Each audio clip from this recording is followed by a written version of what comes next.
काल की मैं यहाँ पर बात कर रहा हूँ। गुप्त काल को मैं दो भागों में आपको बता रहा हूँ। गुप्त काल के दो भाग बता रहा हूँ। एक है गुप्त काल और दूसरा कहलाता है गुप्तोत्तर काल। गुप्तोत्तर काल या उत्तर गुप्त काल कह लो या गुप्तोत्तर काल भी इसे कहते हैं। ठीक है, गुप्त काल की अगर बात करें तो सबसे पहले यहां पर श्रीगुप्त पहला शासक आता है, श्रीगुप्त। दूसरा शासक आता है इसमें घटोत्कच। तीसरे शासक का नाम है चंद्रगुप्त फर्स्ट। चौथा शासक है समुद्रगुप्त। समुद्रगुप्त के बाद इसका दो बेटे थे। नंबर 5 में रामगुप्त इसका बड़ा बेटा था। रामगुप्त के बाद जो दूसरा शासक था उसका नाम था चंद्रगुप्त द्वितीय।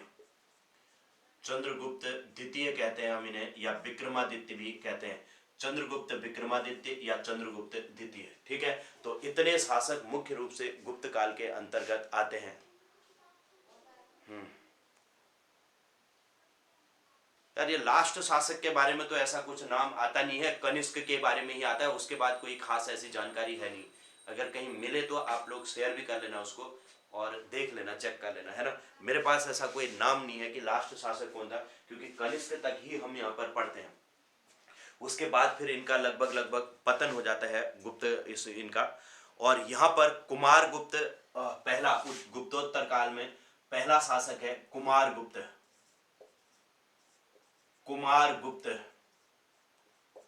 कुमारगुप्त सबसे पहला शासक आता है। इसके बाद एक नाम आता है स्कंदगुप्त का। फिर शासक आता है यहाँ पर भानुगुप्त का। भानुगुप्त और इसमें अंतिम शासक माना जाता है विष्णुगुप्त इसमें अंतिम शासक माना जाता है।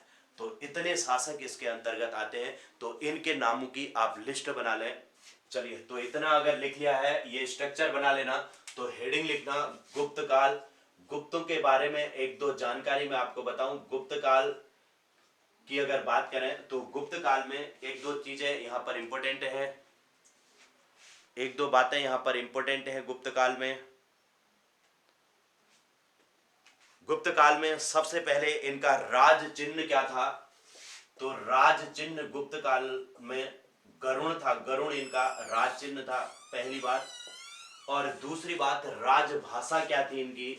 गुप्तों की राजभाषा थी संस्कृत इनकी राजभाषा थी। ठीक है, एक तो राज चिन्ह इनका गरुण था और राजभाषा थी संस्कृत, दो चीजें होगी। और तीसरा, ये किस धर्म के अनुयायी थे? तो ये वैष्णव धर्म के अनुयायी थे। ठीक है, तो इनका धर्म क्या था? तो धर्म देखो वैष्णव धर्म, तो वैष्णव धर्म के ये अनुयायी थे। तो अभी हमने वहां पर पढ़ा था, कुषाणु के बारे में पढ़ा था, धर्म उनका शैव धर्म था। लेकिन इनके धर्म की अगर बात करें तो वैष्णव धर्म के अनुयायी थे। और इन्होंने मध्य प्रदेश में बाघ गुफाओं का निर्माण किया था। ठीक है, बाघ गुफाओं का निर्माण किसने किया था? गुफाओं का निर्माण किया, इंपोर्टेंट क्वेश्चन है, निर्माण किया था। इसको याद रखना कि बाघ गुफाओं का निर्माण किन शासकों ने किया था? गुप्त शासकों ने किया था। और एक चीज और आती है, सर्वाधिक भूमि दान। मैंने आपको बताया था सर्वाधिक भूमि गुप्त शासकों ने दान दी थी। अगर आपको याद होगा, शासकों ने दान दी। मैंने आपको बताया था कि भूमि दान देने की, ब्राह्मणों को भूमि और बौद्धों को भूमि दान देने की परंपरा किसने शुरू की थी? तो वहां पर हमने ब्राह्मणों को और बौद्धों को भूमि दान देने की परंपरा किसने शुरू की थी? तो सातवाहनों ने शुरू की थी। लेकिन मैंने कहा था कि सबसे ज्यादा भूमि किन शासकों ने दान दी थी? तो गुप्त शासकों ने की थी। और एक चीज और यहाँ पर याद रखेंगे कि गुप्त काल को स्वर्ण काल के नाम से जाना जाता है। वेरी वेरी इंपॉर्टेंट क्वेश्चन है ये प्राचीन इतिहास का। गुप्त काल को स्वर्ण काल के नाम से जाना जाता है। स्वर्ण काल कहते हैं क्योंकि इस समय पर स्थापत्य कला और विद्वानों की अगर बात करें, विद्वान सर्वाधिक इसके समय इस समय पर मिलते हैं गुप्त काल के समय। और स्थापत्य कला में भी बहुत ज्यादा विकास हुआ था। तो इन सारी चीजों में जब सबसे ज्यादा विकास हुआ, इसलिए इस काल को स्वर्ण काल के नाम से जानते हैं। अब बात आती है सबसे पहले श्रीगुप्त। श्रीगुप्त की अगर बात करें तो यह गुप्त वंश का संस्थापक था। यह गुप्त वंश का संस्थापक था, वंश का संस्थापक था। और इसके समय की अगर बात करें 240 ईस्वी से 280 ईस्वी का इसका समय है। 240 ईस्वी से 280 ईस्वी का इसका समय है। तो श्रीगुप्त ने 240 ईस्वी में गुप्त वंश की स्थापना की थी। और राजधानी की अगर बात करें, इनकी राजधानी पाटलिपुत्र थी। राजधानी इनने भी अपनी कहां बनाई, तो राजधानी इन्होंने पाटलिपुत्र को ही बनाई थी, पाटलिपुत्र। और माना जाता है कि कुछ जगह ये कहा जाता है कि जो गुप्त थे, गुप्त जो हमने मौर्य वंश पढ़ा, तो मौर्य के ही ये सामंत हुआ करते थे गुप्त। तो इन्होंने पाटलिपुत्र में ही अपनी राजधानी बनाई, उस क्षेत्र पर अपना राज्य कर लिया था, क्योंकि मौर्य वंश का फिर अशोक के बाद लगभग पतन हो चुका था। ठीक है। और इसकी उपाधि जो है, उपाधि इसने उपाधि काहे की ली थी, तो उपाधि इसने ली थी महाराज की उपाधि ली थी। महाराज की श्रीगुप्त ने उपाधि ली। उसके बाद श्रीगुप्त के बाद शासक बना था घटोत्कच। घटोत्कच यहाँ पर शासक बना। घटोत्कच का समय हमने देख रखा है कि 280 ईस्वी से लेकर के 319 ईस्वी तक ये शासक रहा था। 319 में फिर यहाँ पर सबसे प्रारंभिक इंपोर्टेंट शासक आ जाता है, जिसका नाम है चंद्रगुप्त फर्स्ट।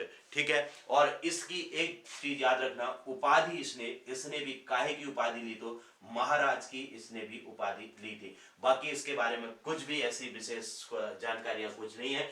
इसके बाद जो इंपोर्टेंट शासक आएगा, इसका नाम है चंद्रगुप्त फर्स्ट। तो अगली हेडिंग लिखेंगे चंद्रगुप्त फर्स्ट, चंद्रगुप्त प्रथम। और ये 319 ईस्वी में शासक बना। 319 ईस्वी से लेकर के 335 ईस्वी तक ये शासक रहा।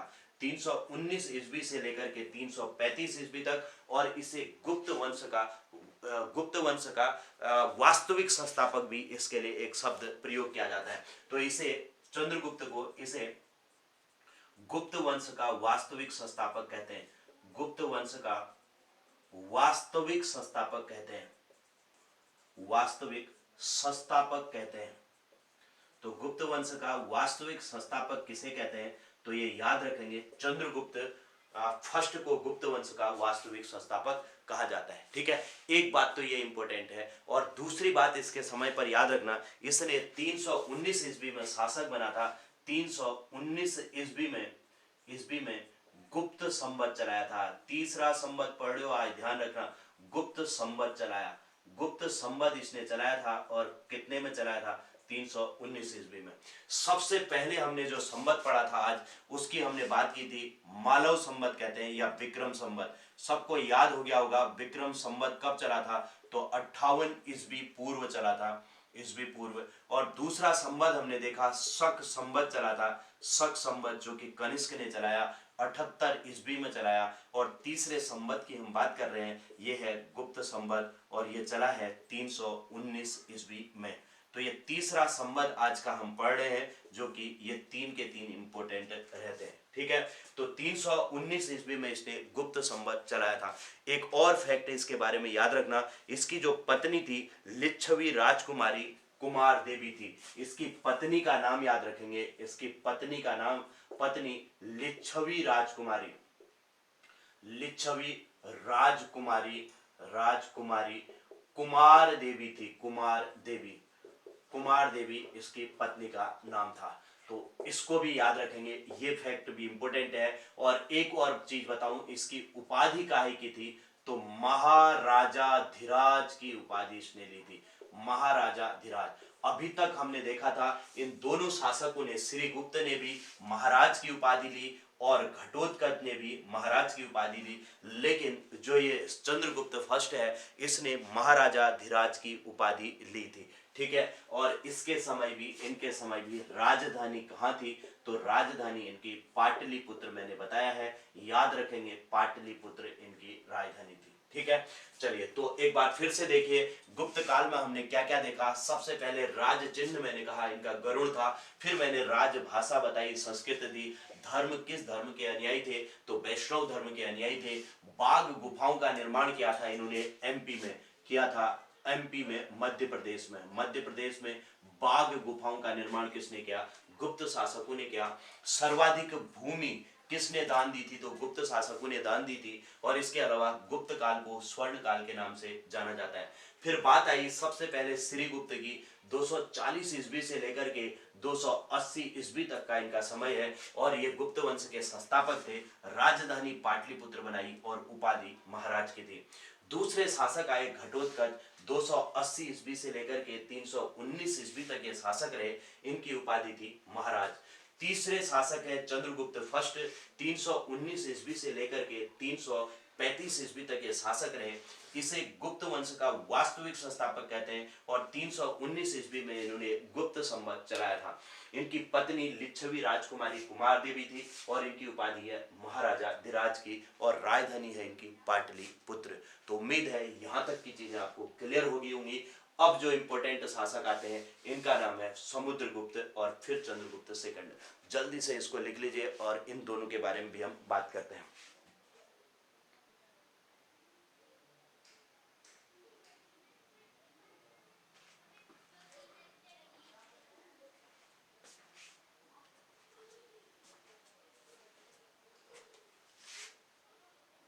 चलिए तो अब यहां से आगे बढ़ते हैं और नेक्स्ट हेडिंग लिखेंगे गुप्त काल में। अगली हेडिंग लिखेंगे समुद्रगुप्त। अगली हेडिंग लिखेंगे सभी लोग समुद्रगुप्त।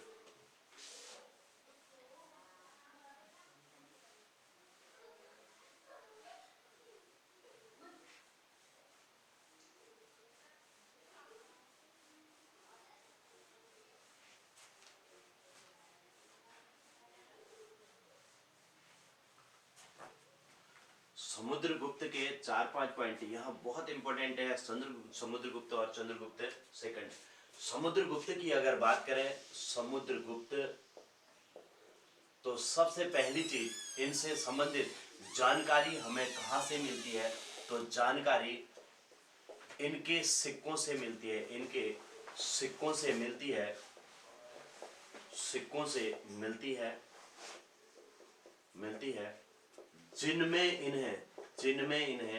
जिनमें इनको अश्वमेघ यज्ञ करते हुए दिखाया गया है। जिनमें इन्हें अश्वमेघ यज्ञ करते हुए दिखाया गया है। ठीक है, दिखाया गया है। एक तो ये हो गया इंपॉर्टेंट फैक्ट। इनके सिक्कों में इन्हें अश्वमेघ यज्ञ करते हुए दिखाया गया है, यहां से हमें जानकारी मिलती है। दूसरा, समुद्रगुप्त को भारत का नेपोलियन कहते हैं। समुद्रगुप्त को क्या कहते हैं, को भारत का नेपोलियन कहते हैं। को अपनी विजयों के कारण भारत का नेपोलियन कहते हैं। को अपनी विजयों के कारण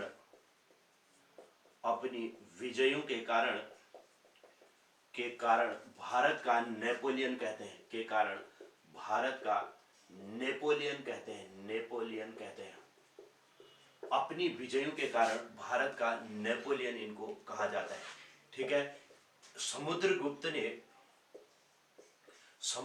ने आर्यावर्त मतलब उत्तर भारत के आर्यावर्त के 9 और दक्षिणावर्त के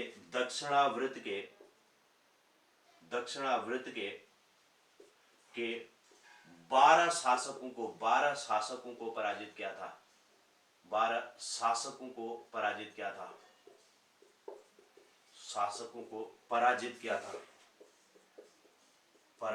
किया था।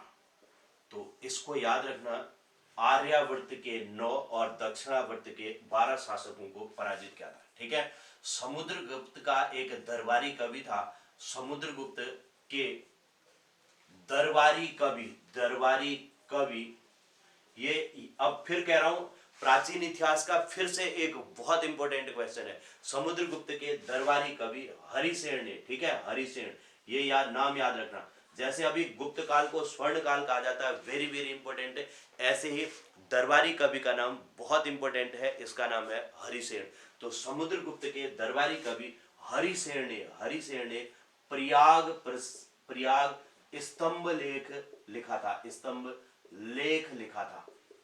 तो ये किसने लिखा था? तो हरिसेन ने प्रयाग स्तंभ लेख लिखा था, जिसमें समुद्रगुप्त के बारे में, समुद्रगुप्त की जानकारी मिलती है, समुद्रगुप्त के बारे में जानकारी मिलती है, बारे में जानकारी मिलती है।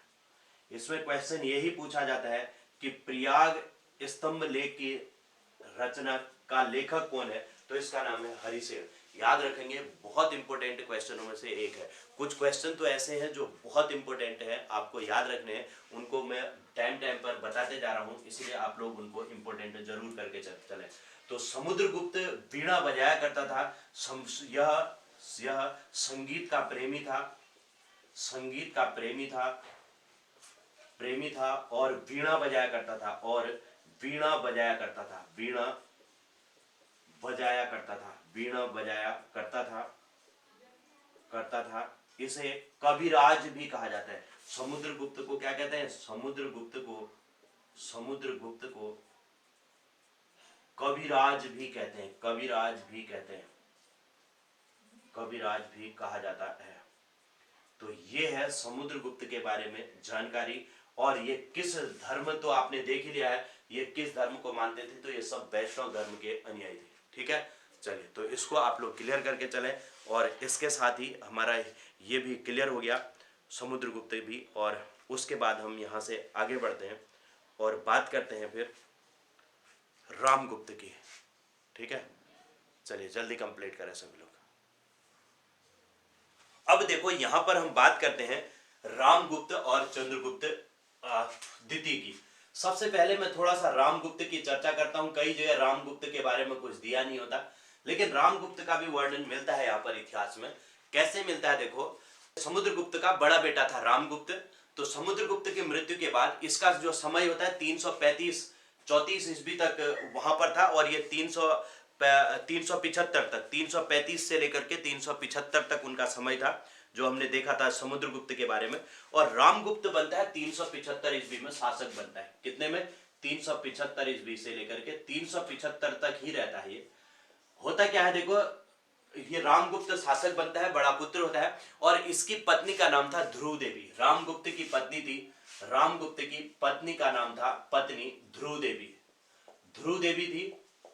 और रामगुप्त ने क्या किया? रामगुप्त ने ध्रुव देवी को शकराज को भेंट कर दिया था, शक शासक को, शकराज को भेंट कर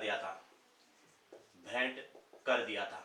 इसने अपनी पत्नी को जो है, ध्रुव देवी जो थी, उसको भेंट कर दिया था शकराज को, शक शासक को। इससे चंद्रगुप्त उससे कुपित हो गया, और चंद्रगुप्त ने इस जो शकराज था, शक शासक की हत्या कर दी, शकों पर आक्रमण किया और शक शासक को पराजित किया, और ध्रुव देवी को वहां से मुक्त कराया, और फिर अपने भाई रामगुप्त की भी हत्या कर दी, और ध्रुव देवी से खुद विवाह कर लिया था। ठीक है, तो ध्रुव देवी किसकी पत्नी बन गई थी? चंद्रगुप्त द्वितीय की पत्नी हो गई थी। ठीक है, तो रामगुप्त ने ध्रुव देवी को शकराज को भेंट कर दिया था, जिस कारण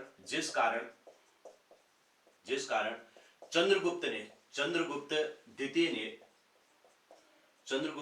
ने शकराज की हत्या कर ध्रुव देवी को मुक्त कराया और रामगुप्त की हत्या कर अपने भाई की हत्या कर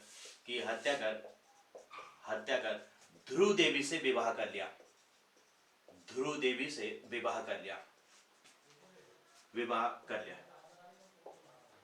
ठीक है, तो इतनी चीजें यहां पर हमारी क्लियर होगी। तो अब यहां से शासक आ जाता है चंद्रगुप्त द्वितीय, या इसे चंद्रगुप्त विक्रमादित्य भी कहते हैं, क्योंकि चंद्रगुप्त ने शकों को पराजित किया और शकु को पराजित करके इसने विक्रमादित्य की उपाधि ले ली थी। ठीक है, तो चंद्रगुप्त ने शकु को पराजित करके विक्रमादित्य की उपाधि ली और चंद्रगुप्त विक्रमादित्य बन गया। ठीक है, तो चंद्रगुप्त द्वितीय ने शकु को पराजित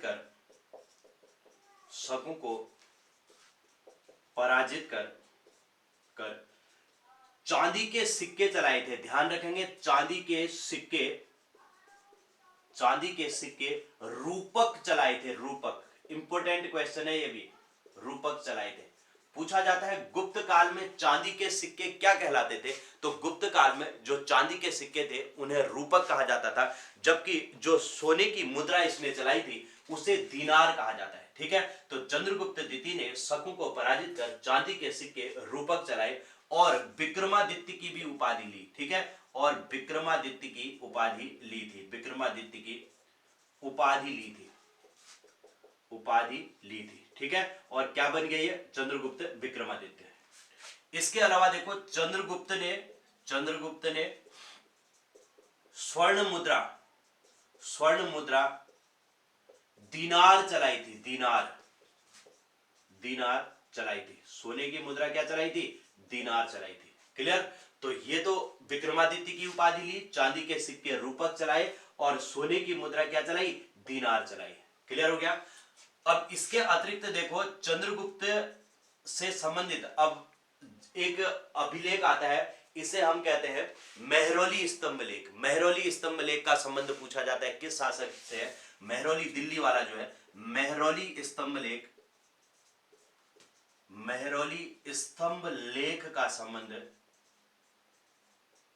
का संबंध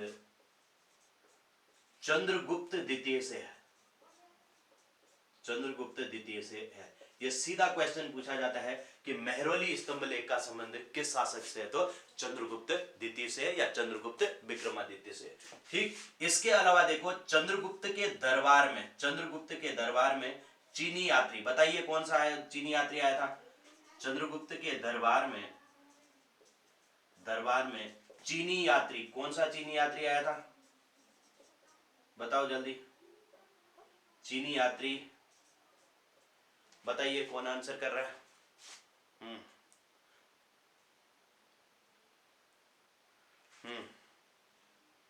बिल्कुल, फाहियान आया था। फाहियान, वेंगसांग नहीं, फाहियान आया था। चीनी यात्री फाहियान आया था। क्या, कौन आया था, चीनी यात्री फाहियान आया था। तो चंद्रगुप्त के दरबार में चीनी यात्री फाहियान आया था। ठीक है, वेंगसांग ह से हर्ष के दरबार में, वेंगसांग किसके दरबार में आया था, ह से हर्ष के दरबार। तो वहीं से क्लियर हो जाएंगी चीजें, फिर कंफ्यूजन नहीं रहेगा। तो चंद्रगुप्त के दरबार में चीनी यात्री फाहियान भी आया था। अब बात आती है कि चंद्रगुप्त के दरबार की अगर बात करें, चीनी यात्री फाहियान आया था, ये कब आया था, तो 399 ईस्वी में। इसको भी याद रखना, पूछा जाता है कब आया था। ठीक है, 399 ईस्वी, यहां पर लिख दे रहा हूं, 399 ईस्वी में आया था। इसको ब्रैकेट में लिख लेना। क्लियर हो गया। अब इनके दरबार पर, चंद्रगुप्त के दरबार में नवरत्न थे, तो उसके लिए भी ये जाने जाते हैं। तो चंद्रगुप्त के दरबार में नवरत्न थे, तो अब अगली हेडिंग लिखेंगे चंद्रगुप्त के नवरत्न। चंद्रगुप्त के नवरत्न लिखेंगे, नवरत्न। अब इसमें देखते हैं इसके दरबार में कौन कौन से नवरत्न थे। इसमें सबसे पहला नाम तो आता है कालिदास का। कालिदास इंपोर्टेंट नाम होता है जो कि इसके नवरत्नों में शामिल थे। सबसे पहला नाम आता है कालिदास का। दूसरा आता है बराहमिहिर का, नंबर 2 में आते हैं बराहमिहिर।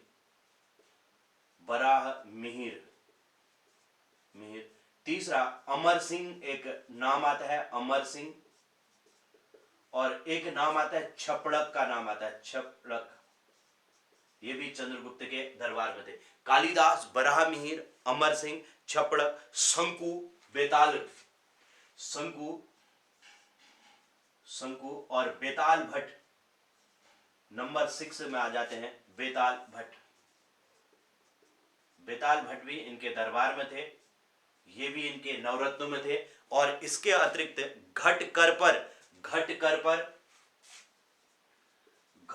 पर वर रुचि, नंबर 8 में आ जाते हैं वर रुचि भी इनके दरबार में थे। और जो नंबर 9 थे, ये थे धन्वंतरी। धन्वंतरी इंपोर्टेंट नाम है, नंबर 9 है धन्वंतरी। धन्वंतरी, तो ये भी इनके दरबार में थे। ठीक है, तो ये थे इनके दरबार में नवरत्न। इन नवरत्नों को भी, इनके बारे में हम थोड़ा थोड़ा जो इंपॉर्टेंट है पढ़ेंगे, जैसे कालिदास, बराहमिहिर और धन्वंतरी का भी नाम इंपॉर्टेंट आता है, इनके बारे में भी एक एक दो दो पॉइंट है, इनको भी हम पढ़ते हैं, तो जल्दी से इनको लिख लीजिए। इसके अतिरिक्त कुछ अन्य भी इनके दरबार में थे, जिसमें आर्यभट्ट का नाम बहुत इंपॉर्टेंट आता है। आर्यभट्ट भी इनके दरबार में थे, और इसके अलावा विशाख दत्त भी इनके दरबार में थे। आर्यभट्ट हो गए, विशाख दत्त हो गए, और फिर इसके अलावा विष्णु शर्मा। ठीक है, आर्यभट्ट, विशाख दत्त, इनके नाम भी लिख देता हूं। आर्यभट्ट, विशाख दत्त और विष्णु शर्मा भी। आर्यभट्ट, विशाख दत्त और विष्णु शर्मा, यहां पर नाम लिखा हूं इनके। आर्यभट्ट, विशाख दत्त और विष्णु शर्मा। विष्णु शर्मा भी चंद्रगुप्त के दरबार में थे। चंद्रगुप्त के दरबार में थे, तो ये भी इसके दरबार में थे। तो इनके बारे में भी, आर्यभट्ट के बारे में पढ़ेंगे, और विशाख दत्त की भी एक रचना इंपॉर्टेंट है, और विष्णु शर्मा की भी रचना इंपॉर्टेंट। तो ये है चंद्रगुप्त, विक्रमादित्य के बारे में और रामगुप्त के बारे में। इसको जल्दी से लिख लीजिए, और फिर इन विद्वानों के बारे में थोड़ा सा हम चर्चा करते हैं। तो जल्दी से इसका स्क्रीनशॉट ले लो और लिख भी लो। लिखा क्या? सभी लोगों ने लिख लिया?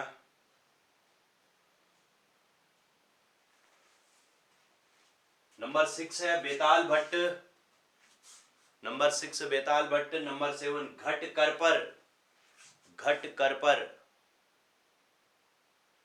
और नंबर 8 है वर रुचि। वर रुचि। और नंबर 9 है धन्वंतरी। नंबर 6 बेताल भट्ट, नंबर 7 घट करपर, नंबर 8 वर रुचि, और नंबर 9 है धन्वंतरी। तो ये नवरत्न थे चंद्रगुप्त के दरबार में। चलिए, तो सबने लिख लिया होगा यहां तक। अब हम इन नवरत्नों से संबंधित कुछ फैक्ट हैं, उन पर बात करते हैं। तो सबसे पहला नाम लिखेंगे कालिदास। पहला पॉइंट लिखिए कालिदास। सबसे पहले हेडिंग लिखेंगे कालिदास। और कालिदास के बारे में सबसे पहला पॉइंट लिख लेना कि कालिदास को भारत का शेक्सपियर कहते हैं। कालिदास को भारत का शेक्सपियर कहते हैं।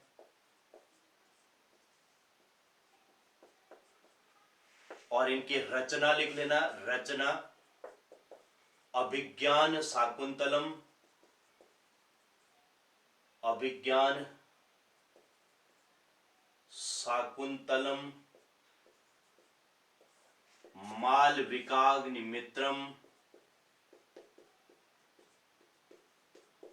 मालविकाग्निमित्रम, रघुवंशम। रघुवंशम, कुमार संभवम। कुमार संभवम। ठीक है, अभिज्ञान शाकुंतलम, मालविकाग्निमित्रम, रघुवंशम, मेघदूतम। मेघदूतम, मेघदूतम, ये रचनाएं हैं कालिदास की। ठीक है, तो ये इंपॉर्टेंट रचनाएं हैं, इनमें से क्वेश्चन पूछा जाता है। और मालविकाग्निमित्रम की पहले भी हमने चर्चा की थी। मालवी और अग्निमित्र जो मौर्य के बाद शुंग वंश के समय जो थे, पुष्यमित्र शुंग का पुत्र जो था अग्निमित्र, उसकी प्रेम कहानी थी मालवी और अग्निमित्र के प्रेम प्रसंग की कहानी है। ठीक है, तो इंपॉर्टेंट है। उसके बाद बराहमिहिर की बात आती है। तो बराहमिहिर एक खगोल शास्त्री थे। दूसरा नाम आता है बराहमिहिर का। अगली हेडिंग लिखेंगे बराहमिहिर, और इसमें लिखना यह खगोल शास्त्री थे। खगोल शास्त्री थे। इनकी रचना लिख लेंगे। रचना पंच सिद्धांतिका, सिद्धांतिका और सूर्य सिद्धांतिका, सूर्य सिद्धांतिका, पंच सिद्धांतिका और सूर्य सिद्धांतिका। इसके अलावा इन्होंने बृहद संहिता, बृहद संहिता और लघु जातक की रचना की थी। लघु जातक, लघु जातक की रचना की थी। प्राचीन इतिहास के महानतम व्यक्तियों में से हैं ये लोग, कालिदास, वराहमिहिर। ठीक है, इसके बाद तीसरा नाम आता है धन्वंतरी। के बारे में थोड़ा सा देख लेते हैं कि धन्वंतरी का संबंध किससे है। बताएंगे धन्वंतरी का संबंध। धन्वंतरी, धन्वंतरी का संबंध, यह का संबंध, का संबंध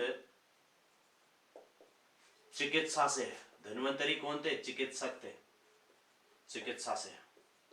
धन्वंतरी एक चिकित्सक थे। और इससे पहले हमने चरक की बात की थी, चरक की। 2014 के पेपर में देखना, चरक के बारे में पूछा गया है। बिल्कुल चरक के बारे में पूछा गया है। हाँ, चरक ने चरक संहिता की रचना की थी। चरक की कल हम जो पढ़ रहे थे ना, कनिष्क के दरबार में चरक थे और चरक ने चरक संहिता की रचना की है। और चरक का संबंध, चरक भी क्या थे? एक चिकित्सक थे। ठीक है, तो 2014 में चरक के बारे में पूछा गया था, तो उस पर ध्यान देना। चरक संहिता की रचना किसने की थी? तो चरक ने की थी। चरक और धन्वंतरी दोनों चिकित्सक थे। और अगर कोई, किसी को याद है एक और चिकित्सक के बारे में पढ़ा था, कोई बता सकता है? जब हमने मौर्य वंश से पहले, सबसे पहले जब हमने शुरुआत की थी मगध राज्य की, वहां पर हमने एक चिकित्सक की बात की थी। बताइए, कौन बताएगा?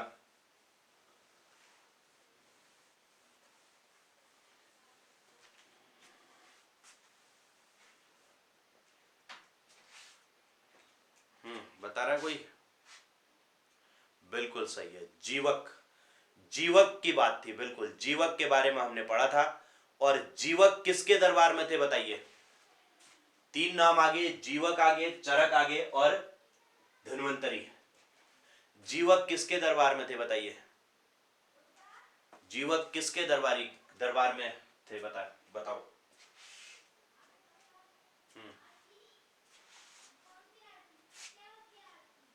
जल्दी आंसर करो।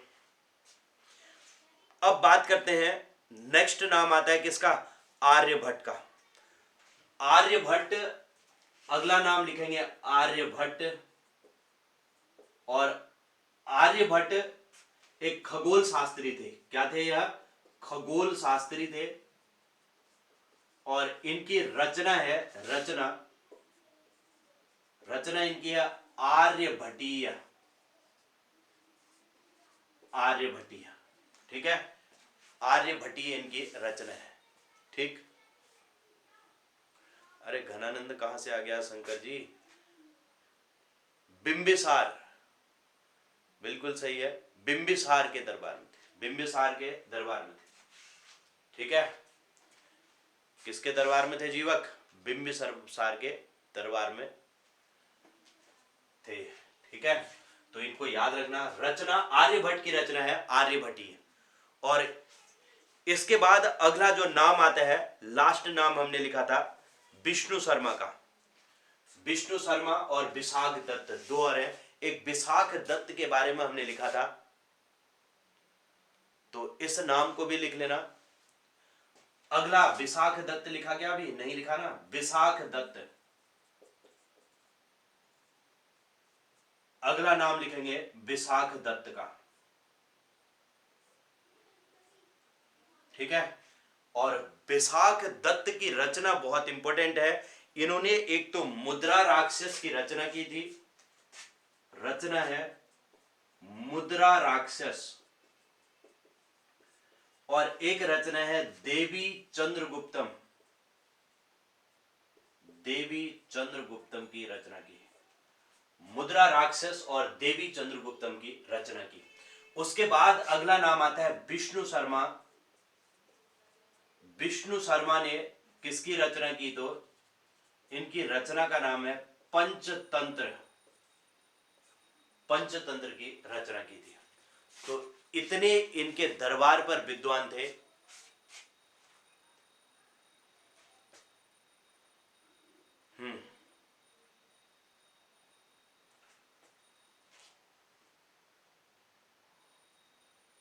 विशाख दत्त, बिल्कुल, मुद्रा राक्षस और देवी चंद्रगुप्तम। ठीक है, चलिए, तो हमने जो बात की यहां पर गुप्तोत्तर काल में हम यहां पर बढ़े थे, और गुप्तोत्तर काल या उत्तर गुप्त काल इसे कहते हैं। उत्तर गुप्त काल में कुमार गुप्त की हम यहां पर बात कर रहे थे। कुमार गुप्त के बारे में मैंने कहा कि इसने नालंदा विश्वविद्यालय की स्थापना बिहार में की। एक तो ये हो गया। दूसरा, इससे संबंधित सर्वाधिक 18 अभिलेख मिलते हैं। और तीसरा, कुमार गुप्त ध्रुव देवी का पुत्र था। ये 3 बातें हमने की। अब मैं आपसे ये पूछ रहा हूं कि जो नालंदा विश्वविद्यालय की स्थापना तो कुमार गुप्त ने की, लेकिन आप मुझे ये बताइए विक्रमशिला विश्वविद्यालय की स्थापना किसने की थी? बताइए जरा, विक्रमशिला विश्वविद्यालय की स्थापना किस शासक ने की थी या किसने की थी? ये बताइए। विक्रमशिला। इसके बाद हम बात करते हैं स्कंदगुप्त की बात करेंगे। जल्दी बताओ, विक्रमशिला विश्वविद्यालय की स्थापना किसने की? बिल्कुल सही है, धर्मपाल ने की थी। किसने की थी? धर्मपाल ने की थी। बिल्कुल सही है, धर्मपाल पाल वंश का शासक था। तो अब आप हेडिंग लिखेंगे स्कंदगुप्त। नेक्स्ट हेडिंग लिखेंगे स्कंदगुप्त।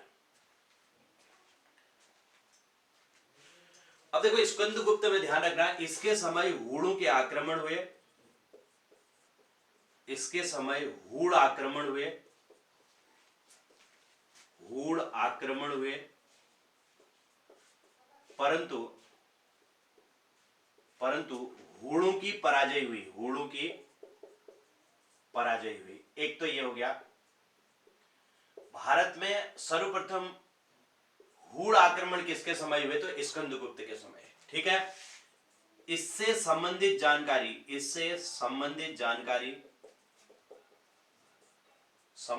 जानकारी एक तो हमें भीतरी स्तंभलेख से मिलती है। कहां से? भीतरी स्तंभलेख। भीतरी स्तंभलेख कहां स्थित, कहां का है? तो ये उत्तर प्रदेश। और दूसरा, जूनागढ़ अभिलेख। जूनागढ़ अभिलेख, और ये जूनागढ़ अभिलेख कहां स्थित है? तो गुजरात में। गुजरात से प्राप्त होती है। तो इससे संबंधित जानकारी हमें भीतरी स्तंभलेख और जूनागढ़ स्तंभलेख से हमें प्राप्त होती है। ठीक है, तो ये 2 स्तंभलेखों को याद रखना, और ये पूछा भी जाता है कि भीतरी स्तंभलेख कहां स्थित है। ठीक है, और जूनागढ़ कहां है? तो ये बिल्कुल सिंपल है। और इसके स्कंदगुप्त का अधिकारी, मैंने एक जो पहले भी चर्चा की थी, स्कंदगुप्त के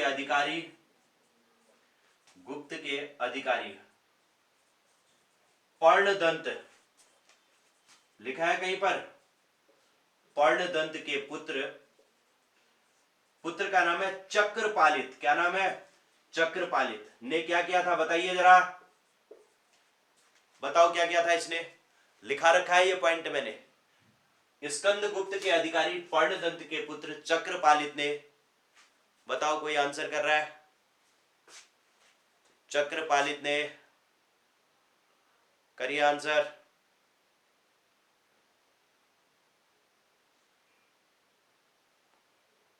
किसी को नहीं पता? सुदर्शन झील का जीर्णोद्धार किया था। क्या किया था? सुदर्शन झील का जीर्णोद्धार। झील का जीर्णोद्धार किया था। पढ़ लो इसको, पढ़ लो, जीर्णोद्धार। जीर्णोद्धार किया। ठीक है, सुदर्शन झील का जीर्णोद्धार किया था। ये सुदर्शन झील, गुजरात वाली जो सुदर्शन झील थी, बिल्कुल सुदर्शन झील का जीर्णोद्धार किया था। सुदर्शन झील को अच्छे से पढ़ो, क्वेश्चन आता है। कल भी इसी की बात आई थी ना?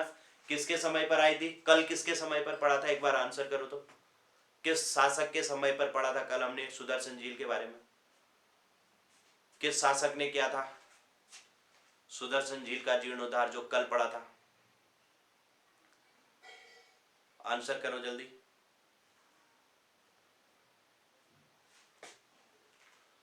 जल्दी आंसर करें।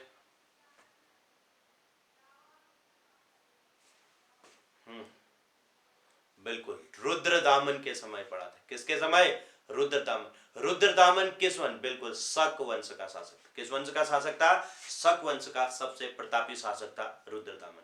क्लियर हो गया? तो स्कंद गुप्त के अधिकारी पर्णदंत के पुत्र चक्रपालित ने भी सुदर्शन झील का जीर्णोद्धार। सुदर्शन झील का निर्माण किसने किया था? बताया हमने। किसने किया था बताइए? सुदर्शन झील का निर्माण किस शासक ने करवाया था?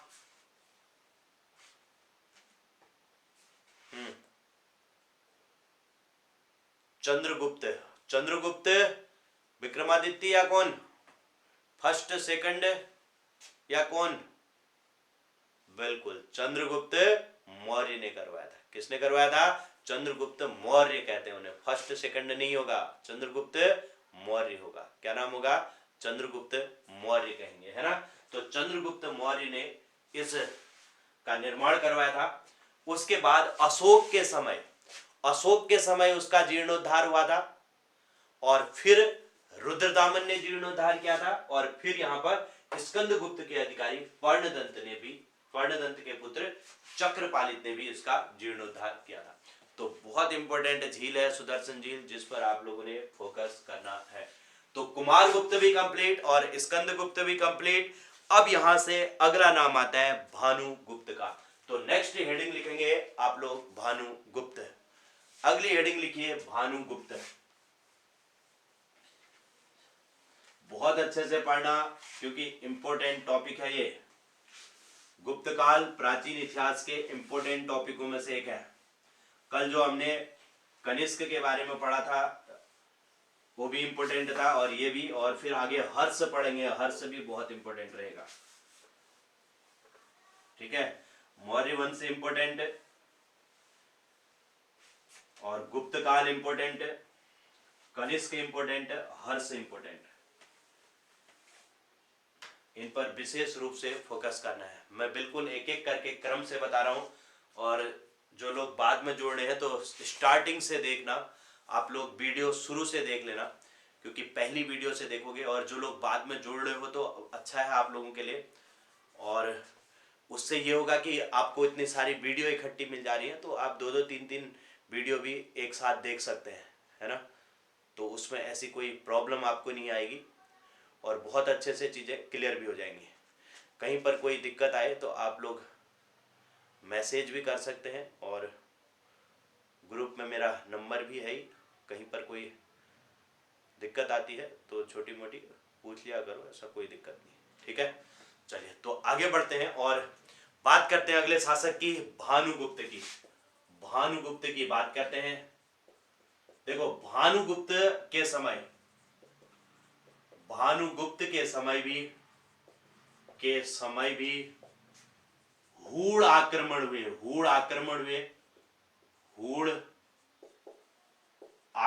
हुए।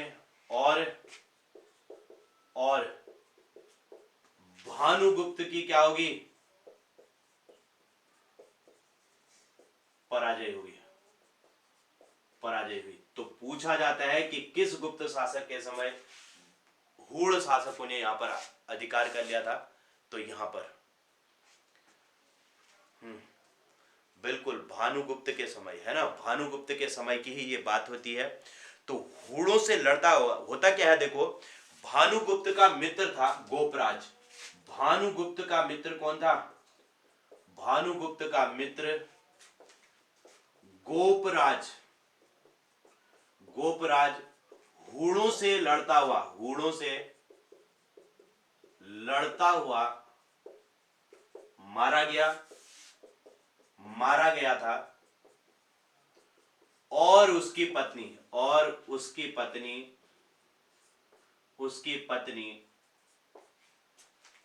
सती बन गई थी।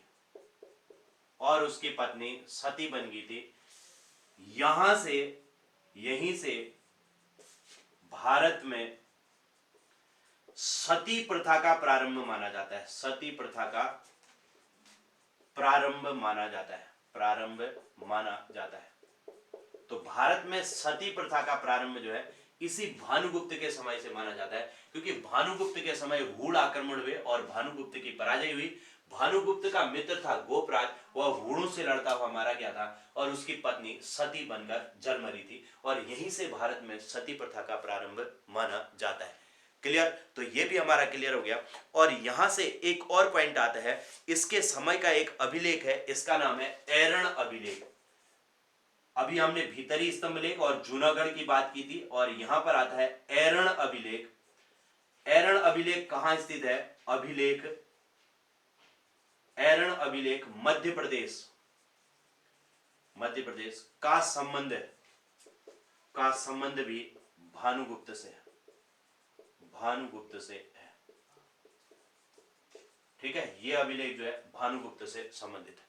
क्लियर हो गया? तो इतनी चीजें आप लोग यहां पर क्लियर करें। भानुगुप्त के तक हो गया। और गुप्त वंश का अंतिम शासक, नोट करके लिख लेना, गुप्त वंश का अंतिम शासक कौन था? विष्णुगुप्त। लगभग यहीं पर शासन समाप्त हो जाता है, लेकिन फिर भी कुछ छोटे मोटे क्षेत्र पर यह शासन करते थे। तो विष्णुगुप्त को अंतिम शासक माना जाता है। विष्णुगुप्त था। तो इसके साथ ही हमारा गुप्त काल भी ये आज कंप्लीट हुआ। कल हमने इसकी शुरुआत की थी और आज इसको हमने फिनिश कर दिया। ठीक है, इसके बाद जल्दी से इसको लिख लो और हेडिंग लिखो, हूण आक्रमण। नेक्स्ट हेडिंग लिख लेना, हूण आक्रमण। लिखा? सबने लिखा क्या? अब देखो, इसमें थोड़ा सा एक दो पॉइंट इसमें हूणों के बारे में लिख लो। अगली हेडिंग लिख लो, हूण आक्रमण। हूण आक्रमण, इसमें दो पॉइंट है, ज्यादा कुछ है नहीं।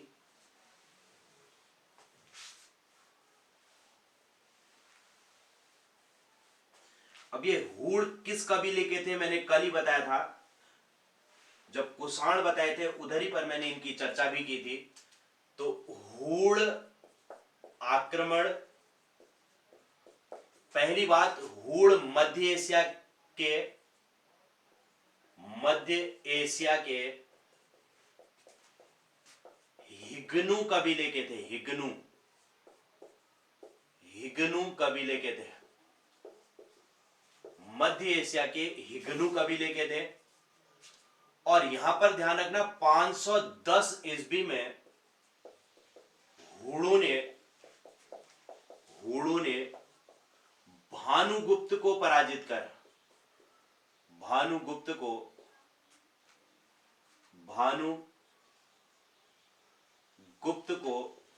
कर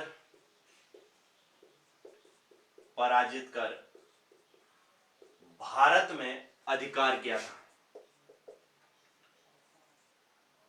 भानुगुप्त को पराजित कर भारत में अधिकार किया, कुछ क्षेत्रों में अधिकार किया था। और इसके अलावा एक बात और ध्यान रखना, हूण वंश का संस्थापक कौन था? संस्थापक, इसका नाम है तोरमाण। तोरमाण इस वंश का, हूणों का संस्थापक था। ठीक है, तोरमाण था। और तोरमाण ने अपनी राजधानी कहां बनाई? इसने साकल को अपनी राजधानी बनाई। राजधानी कहां बनाई? राजधानी बनाई साकल। साकल को इसने अपनी राजधानी बनाई। और इसके बाद मिहिरकुल शासक बना। तोरमाण के बाद, इसके बाद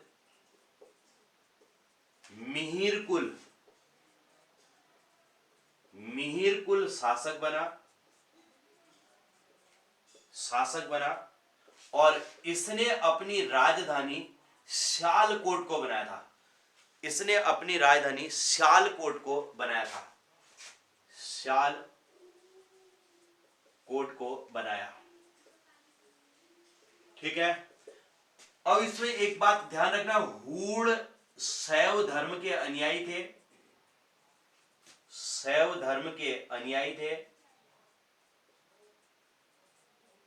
और इन्होंने हर हर महादेव, हर हर महादेव का, महादेव का उद्घोष, उद्घोष हूणों ने दिया था। हर हर महादेव का उद्घोष किसने दिया था? तो हूणों ने दिया था। ठीक है, इस बात को भी ध्यान रखना। और हूणों के बारे में यह भी कहा जाता है कि इन्होंने जो हनौल का शिव मंदिर था, हनौल का शिव मंदिर भी इन्होंने बनाया था। ठीक है, तो हनौल के बारे में आपने उत्तराखंड में पढ़ोगे उसमें, तो वहां पर इसकी चर्चा हो जाएगी। नहीं तो आप लोग ध्यान रख लेना कि हनौल का जो शिव मंदिर है, महासु देवता का जो शिव मंदिर है, उसका निर्माण भी कहते हैं कि हूणों ने ही किया था। ठीक है, कहा जाता है ये। अब अलग अलग जगह अलग अलग इसके लिए मत है। तो इतने पॉइंट इसमें हूण आक्रमणों के बारे में आप लोग क्लियर कर लेना। और इसके साथ ही हमारा ये गुप्त काल और हूण आक्रमण भी यहां पर कंप्लीट हुआ। अब यहां से जब हम आगे बढ़ेंगे तो हम चर्चा करेंगे फिर इसमें वर्धन वंश की। वर्धन वंश में या फिर पुष्यभूति वंश कहते हैं, जिसमें विशेषकर हम मुख्य रूप से फोकस करेंगे हर्षवर्धन पर। तो हर्षवर्धन पर कल हम चर्चा करेंगे। आज के लिए इतना ही, क्योंकि हनौल कहाँ है, हनौल, हनौल कहाँ है? देहरादून में है हनौल, देहरादून में चक्राता वाला जो हनौल है। ठीक है, जौनसारी जनजातियों का प्रमुख तीर्थ कहते हैं हनौल को।